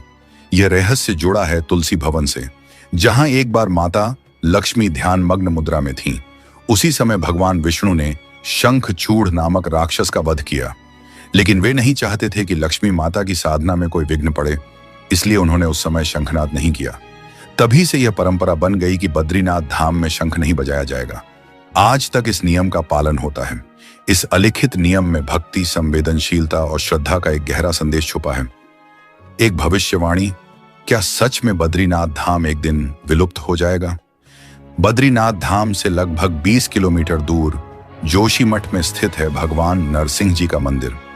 यह मंदिर भी बद्रीनाथ से गहराई से जुड़ा हुआ है। यहाँ विराजित भगवान नरसिंह की मूर्ति के बारे में कहा जाता है कि उनका एक हाथ धीरे धीरे पतला होता जा रहा है। संतों और श्रद्धालुओं का मानना है कि जिस दिन यह हाथ पूरी तरह टूट जाएगा, उसी दिन नर और नारायण पर्वत आपस में मिल जाएंगे, जिससे बद्रीनाथ जाने का मार्ग हमेशा के लिए बंद हो जाएगा। क्या यह सिर्फ एक धार्मिक कथा है या फिर कोई भूगर्भीय चेतावनी? वैज्ञानिकों के अनुसार हिमालयी क्षेत्र में लगातार भूगर्भीय परिवर्तन और जलवायु परिवर्तन हो रहे हैं। भूस्खलन की संभावनाएं बढ़ रही हैं। ऐसे में यह संभावना भी जताई जा रही है कि भविष्य में कोई बड़ा भूस्खलन बद्रीनाथ धाम का रास्ता बंद कर सकता है। लेकिन जब तक भगवान नरसिंह का हाथ नहीं टूटता, श्रद्धालु निश्चिंत हैं।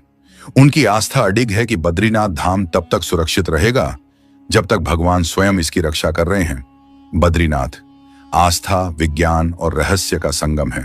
तप्त कुंड की अग्नि जैसी ऊर्जा, शंखनाद की रहस्यमयी मौनता और भगवान नरसिंह की भविष्यवाणी, ये सब बद्रीनाथ धाम को एक साधारण तीर्थ स्थल नहीं बल्कि एक जीवंत चमत्कार बनाते हैं। क्या वाकई यह धाम एक दिन विलुप्त हो जाएगा या यह केवल हमारे विश्वास की परीक्षा है?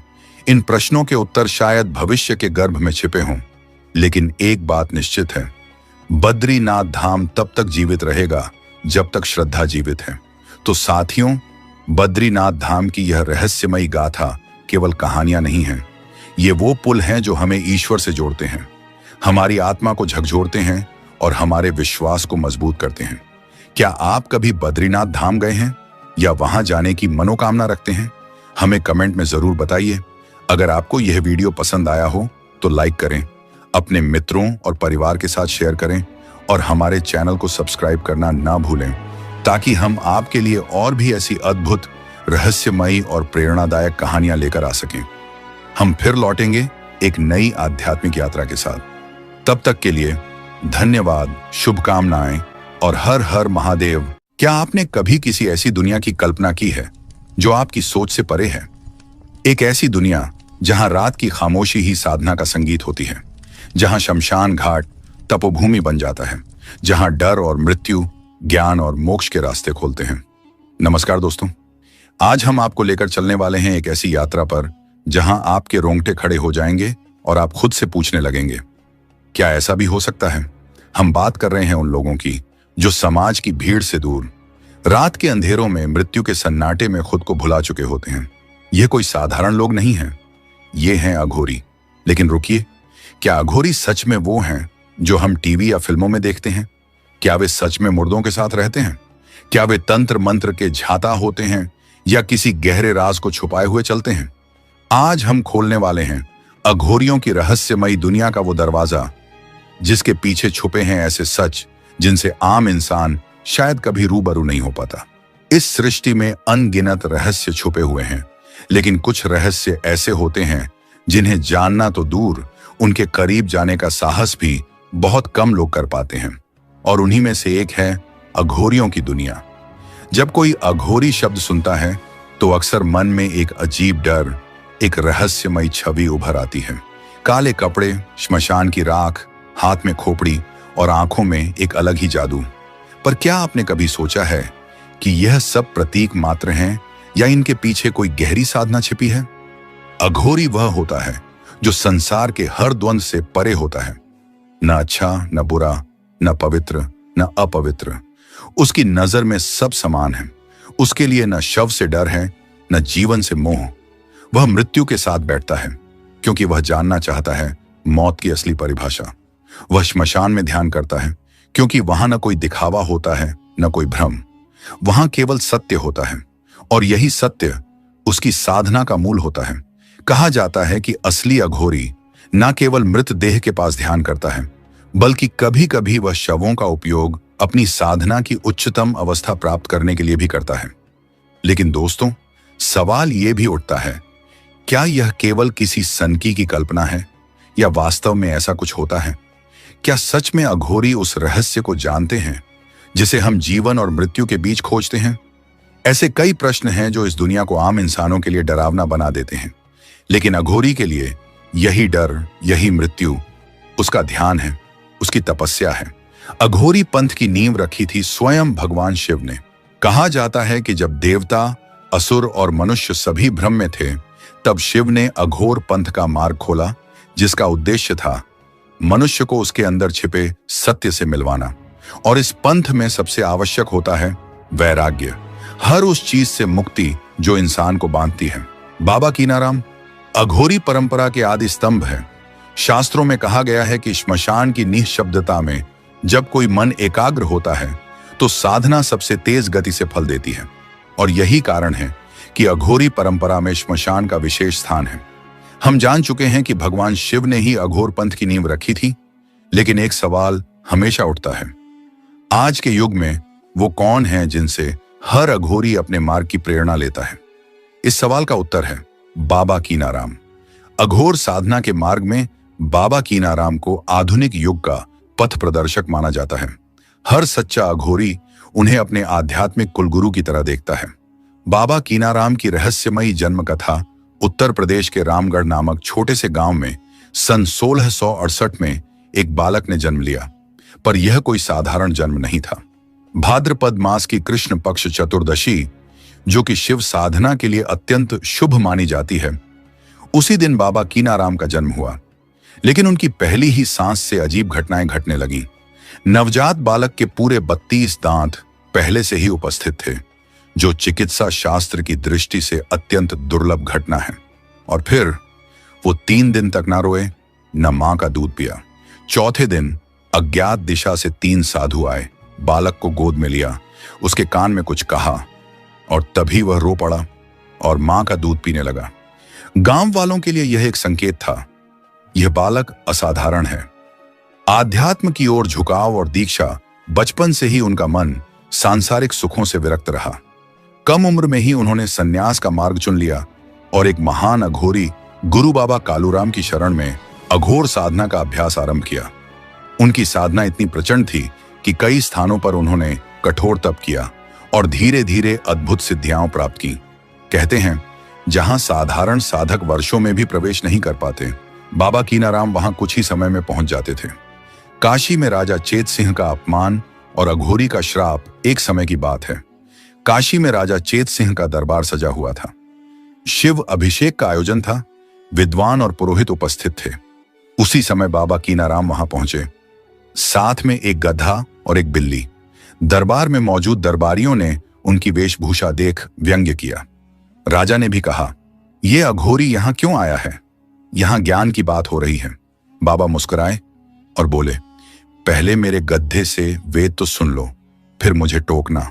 उन्होंने गड्ढे को डंडा मारा और गड्ढा वेदों का उच्चारण करने लगा। पूरा दरबार स्तब्ध रह गया। राजा ने क्षमा मांगी, पर बाबा क्रोध में आ गए। श्राप दिया, राजन, अब तेरा न तो राज्य बचेगा, न किला, न वंश। तेरे महल पर कबूतर बीट करेंगे। और इतिहास गवाह है, चेत सिंह को अपना किला छोड़ना पड़ा। उसके बाद काशी राजवंश ने 1970 तक अपने उत्तराधिकारी गोद लेकर ही तय किए। कोई संतान नहीं हुई, न मन्नतें चली, न प्रार्थनाएं। क्या ये लोग काले तंत्र में लिप्त हैं? अब सवाल उठता है, क्या अघोरी सच में मांस खाते हैं? क्या वे अधजले शवों को निकालकर उनका भक्षण करते हैं? कई लोगों को यह क्रूरता या विकृति लग सकती है, पर अघोर साधना का यह एक गहन और विवादास्पद पक्ष है। कुछ साक्ष्य और अघोरी स्वयं इस बात को स्वीकारते हैं कि शव भक्षण उनकी साधना की एक विधि है, पर इसका उद्देश्य विकृति नहीं, बल्कि मोह और ममता से मुक्ति है। अघोरी जीवन के हर भ्रम को तोड़ते हैं, यह सिद्ध करने के लिए कि न कोई अशुभ है, न कोई घृणित। मानव मांस खाना, इंसानी खोपड़ी से जल पीना, श्मशान में हवन करना, ये सब साधनाएं उनके लिए आत्मज्ञान की सीढ़ी हैं। अघोरी तैलंग स्वामी की कथा भी आने वाली है। आगे आप जानेंगे कि कैसे एक महान अघोरी तैलंग स्वामी ने अपने अपमान का ऐसा बदला लिया कि राजा और राजपुरोहित तक के होश उड़ गए। तो जुड़े रहिए, क्योंकि यह रहस्य अभी खत्म नहीं हुआ है। यह तो बस शुरुआत है। तैलंग स्वामी चमत्कारी अघोरी जिनसे अंग्रेज भी डरते थे। साधु संतों की भूमि काशी में एक ऐसा अघोरी जन्मा जिसके चमत्कार केवल भारत ही नहीं बल्कि ब्रिटिश हुकूमत तक के रोंगटे खड़े कर चुके थे। नाम था तैलंग स्वामी। कुछ लोग उन्हें बाबा कीनाराम का अवतार मानते हैं तो कुछ उन्हें स्वयं शिव का अंश। तैलंग स्वामी का जन्म तेलंगाना के एक गांव में हुआ था, लेकिन उनकी साधना का केंद्र बना काशी का मणिकर्णिका घाट। जहां आम इंसान मृत्यु से डरकर दूर भागता है, तैलंग स्वामी वहीं अपने शरीर को तैरता छोड़ देते थे। दिनों तक शव की तरह पानी में लहराते रहते। लोग सोचते स्वामी मर गए, और तभी वे अचानक उठकर मुस्कुराते हुए कह देते, मौत भी मुझे पहचान नहीं पाई। जब तैलंग स्वामी ने अंग्रेज गवर्नर को मूर्ख बना दिया, कहानी है एक अंग्रेज गवर्नर की जिसे यह सब ढोंग लगता था। उसने तैलंग स्वामी की शक्ति को झूठा करार दिया। बोला, अगर तुम महान हो तो जहर पीकर दिखाओ। तैलंग स्वामी मुस्कुराए और सामने रखा पूरा जहर एक ही घूंट में पी गए। सन्नाटा छा गया। कई घंटों तक वे ध्यानस्थ बैठे रहे। फिर बोले, अब बोलो, और क्या चाहिए? गवर्नर शर्मिंदा हुआ, लेकिन क्रोध भी नहीं छोड़ा। एक दिन उसने तैलंग स्वामी को पकड़ा और जेल में डाल दिया। लेकिन अगली सुबह तैलंग स्वामी वहीं घाट पर ध्यान लगाए दिखे। जब जेल खोली गई तो वो खाली थी। गवर्नर हैरान था। स्वामी ने कोई दीवार नहीं तोड़ी थी, लेकिन फिर भी वो वहां नहीं थे। तैलंग स्वामी की चेतावनी। विज्ञान की सीमाएं हैं। कहा जाता है तैलंग स्वामी एक दिन घाट पर बैठे थे तो कुछ अंग्रेज वैज्ञानिक उन्हें देखने आए। वे बोले, क्या आपकी शक्तियां तंत्र से हैं या साइकोलॉजी से? स्वामी ने उनकी ओर देखा और बोले, तुम्हारा विज्ञान बर्फ की तरह है जो सूरज की गर्मी में पिघल जाता है, लेकिन तंत्र वह अग्नि है जिसे विज्ञान छू तक नहीं सकता। शव साधना भयावह दिखने वाली लेकिन भीतर से रहस्य से भरी अब बात करते हैं उस अघोर साधना की जो सबसे अधिक विवादों में रही, शव साधना। अघोरी श्मशान में अधजले शवों के पास बैठकर साधना करते हैं। कुछ तो शव को अपने आसन की तरह उपयोग करते हैं। कई बार उनके सामने शव रखकर वे तंत्र मंत्रों का जाप करते हैं। लेकिन क्यों? क्या यह किसी पागलपन का संकेत है? नहीं, यह है मृत्यु से पहचान बनाने की प्रक्रिया। अघोरी मानते हैं कि जब तक आप मृत्यु के भय को समाप्त नहीं कर देते, आप मोक्ष की ओर एक कदम भी नहीं बढ़ सकते। शव की उपस्थिति उन्हें हर पल यह स्मरण कराती है कि जीवन क्षणिक है। जहां एक सामान्य व्यक्ति शव को देख डरता है, वहीं अघोरी उसमें से भ्रम को देखने की कला रखते हैं। मानसिक स्तर पर अघोरी क्या करते हैं? शरीर से हटकर अगर हम मानसिक और आध्यात्मिक स्तर पर देखें तो अघोरी का उद्देश्य है पूर्ण विलय, अर्थात न कोई कामना रहे, न कोई पहचान, न अच्छा बुरा, न पवित्र अपवित्र। मैं का अहम मिटाकर सब कुछ शिव है की अनुभूति। जब वो शव को गले लगाते हैं या मलमूत्र तक को स्पर्श करने से नहीं घबराते, तो वो ये सिद्ध कर रहे होते हैं कि मेरी आत्मा इन सबसे परे है। अब बात करते हैं उस रहस्यमयी घटना की जिसने 2020 में वैज्ञानिकों की नींद उड़ा दी। स्थान तिब्बत और नेपाल की सीमा के पास एक अत्यंत दुर्गम गुफा। कुछ पर्वतारोहियों को वहां एक बेहद अजीब ढांचा मिला जो एक इंसानी शरीर जैसा था, लेकिन उसमें कोई सड़न नहीं थी। जब उस शरीर को निकाला गया और परीक्षण के लिए भेजा गया तो रिपोर्ट में आया यह शरीर कम से कम 7000 साल पुराना है। लेकिन सबसे चौंकाने वाली बात यह थी, उसकी कोशिकाएं आज भी सक्रिय थीं, अर्थात वह शरीर जीवित अवस्था में समाधि में था। उसे भारत लाया गया। सन्यासियों ने बताया, यह कोई आम साधु नहीं, यह सतयुग का अघोरी है। जब वह व्यक्ति चेतना में आया तो उसके पहले शब्द थे, मैं चला गया था शिव में, अब लौट आया हूं क्योंकि फिर से अधर्म बढ़ गया है। उस अघोरी ने क्या बताया? उसने बताया कि अघोरी अमर नहीं होते, लेकिन वे काल पर नियंत्रण पा सकते हैं। उनकी साधना का अंतिम चरण होता है काल विलीन तंत्र, जहां साधक अपना समय नियंत्रित करता है। वह बोला, हमने अपनी मृत्यु को टाल दिया, क्योंकि मृत्यु हमारे लिए ठहराव नहीं, एक द्वार है। वैज्ञानिकों ने जब उसकी मांसपेशियों, आंखों और दिमाग की जांच की तो पाया कि वह किसी सामान्य मनुष्य से कई गुना अधिक जागरूक था। क्या अघोरी अमर होते हैं? इस प्रश्न का उत्तर शायद सीधे नहीं दिया जा सकता, लेकिन जो निश्चित है वह यह कि अघोरी मृत्यु को जीतने की साधना करते हैं। वे शरीर में रहते हुए भी आत्मा की स्थिति तक पहुंच जाते हैं, जहां न भूख, न प्यास, न इच्छा, कुछ नहीं बचता। और ऐसी अवस्था में चाहे शरीर रहे या न रहे, वो स्वयं ब्रह्म हो जाते हैं। अघोरी रहस्य भाग 4। इस भाग में हम गहराई से जानेंगे अघोरी पंथ में महिलाओं की भूमिका, क्यों मासिक धर्म में संभोग साधना की जाती है, भारत के वे स्थान जहां आज भी असली अघोरी गुप्त जीवन जी रहे हैं, और अंत में क्या अघोरी सच में भविष्य देख सकते हैं। अघोरी रहस्य भाग 4। अघोरियों की स्त्री साधना और भविष्य देखने की क्षमता। भाग 1। क्या महिलाएं भी अघोरी होती हैं? जब भी हम अघोरी शब्द सुनते हैं तो मन में एक पुरुष की छवि बनती है, राख से लिपटा, खोपड़ी लिए, श्मशान में बैठा एक साधु। पर क्या आपने कभी सोचा है, क्या महिलाएं भी अघोर साधना करती हैं? उत्तर है हां, लेकिन यह संख्या बहुत सीमित है। अघोर पंथ अत्यंत कठिन और मानसिक शारीरिक रूप से चुनौतीपूर्ण होता है, इसलिए बहुत ही कम महिलाएं इस मार्ग पर आगे बढ़ती हैं। पर जिन महिलाओं ने यह मार्ग चुना है वे भी उतनी ही शक्तिशाली और समर्पित मानी जाती हैं जितना कि पुरुष अघोरी। इन साधिकाओं को अघोरिणियां कहा जाता है। इनका जीवन भी श्मशान में, मृत्यु के समीप और सांसारिक ममता से कोसों दूर बीतता है। भाग 2। मासिक धर्म में संभोग साधना का रहस्य। यह विषय जितना विवादास्पद है उतना ही रहस्यमयी और मिसअंडरस्टूड भी।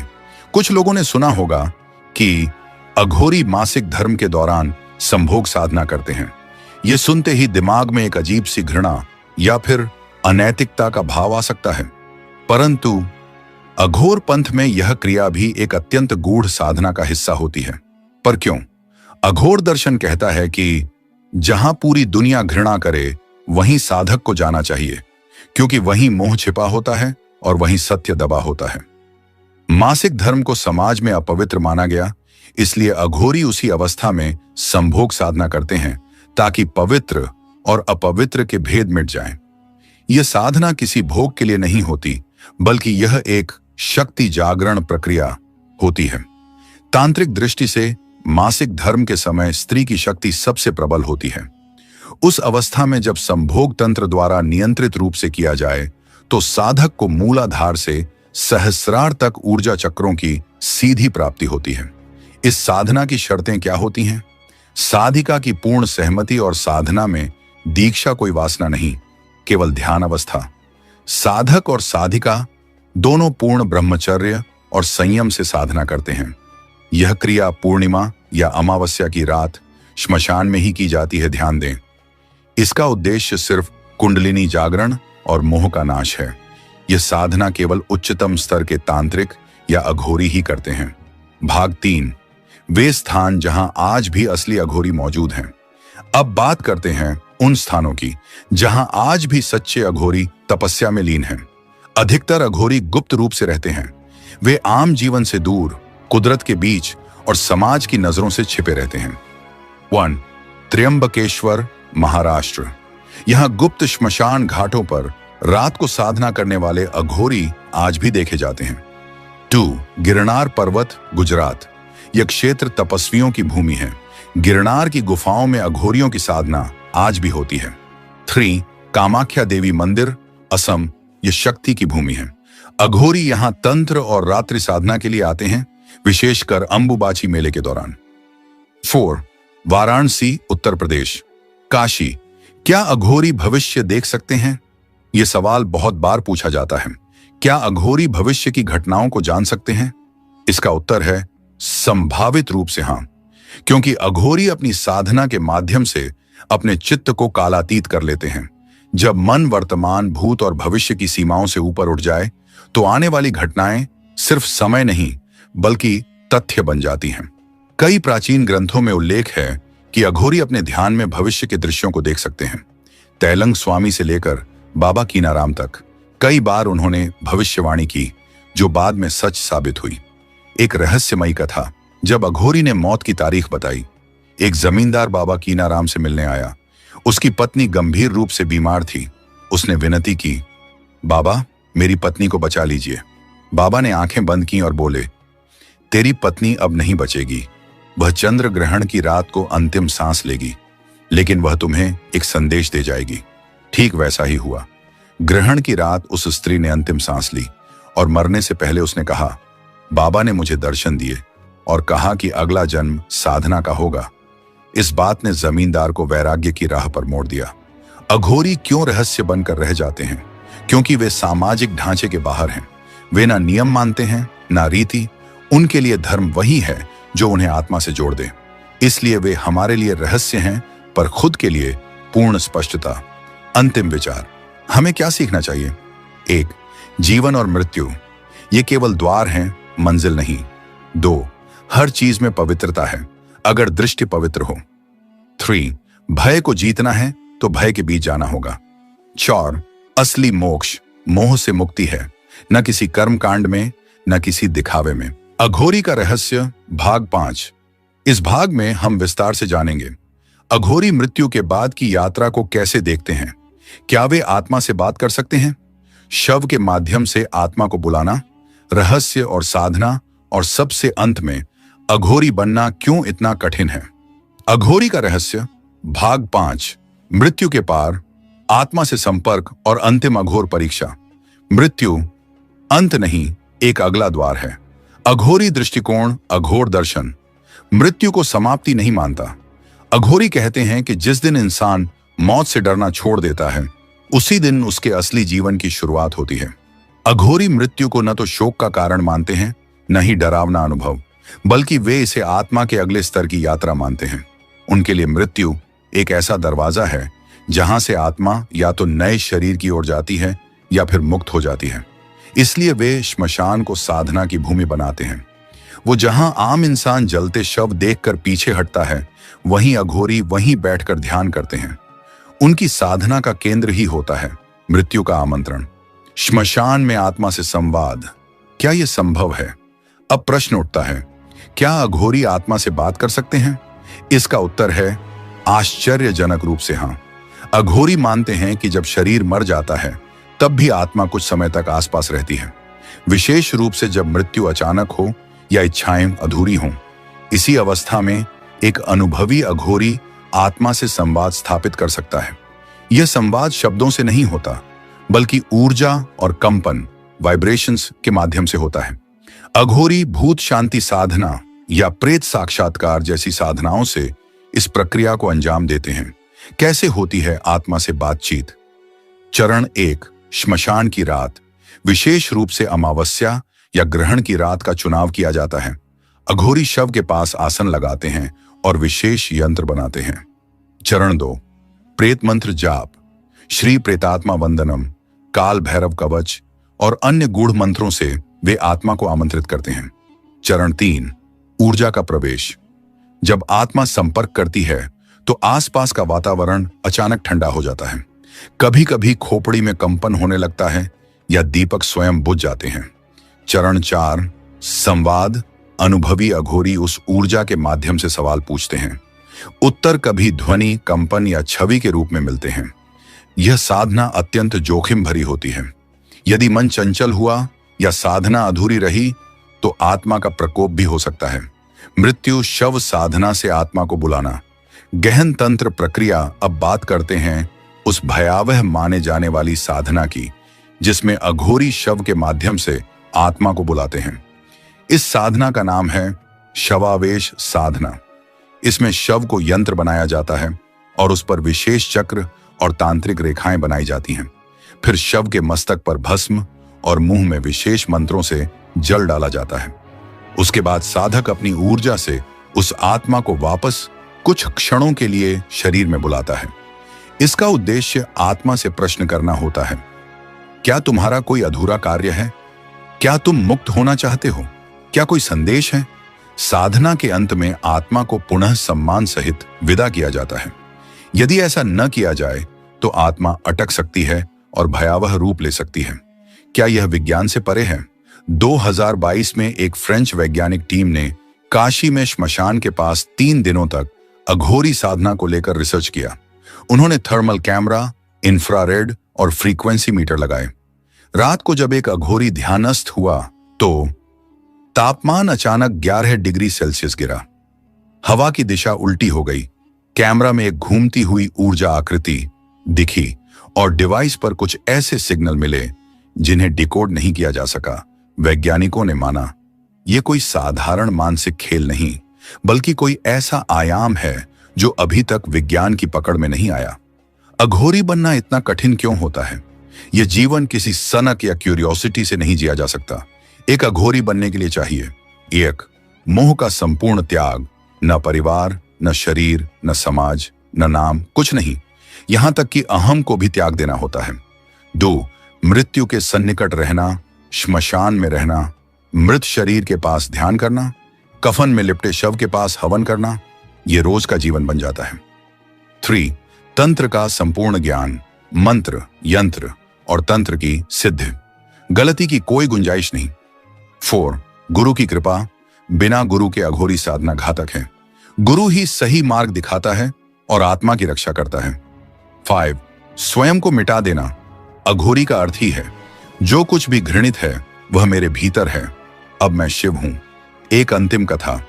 जब एक युवक अघोरी बनना चाहता था, एक बार एक 22 वर्षीय युवक बाबा कीनाराम स्थल पहुंचा। वह बोला, बाबा, मैं अघोरी बनना चाहता हूं। महंत मुस्कुराए। क्या तुम 1 साल श्मशान में बिना बात किए बैठ सकते हो? युवक बोला, हां। बाबा ने कहा, तो आज रात शव के ऊपर लेटकर सो जाओ।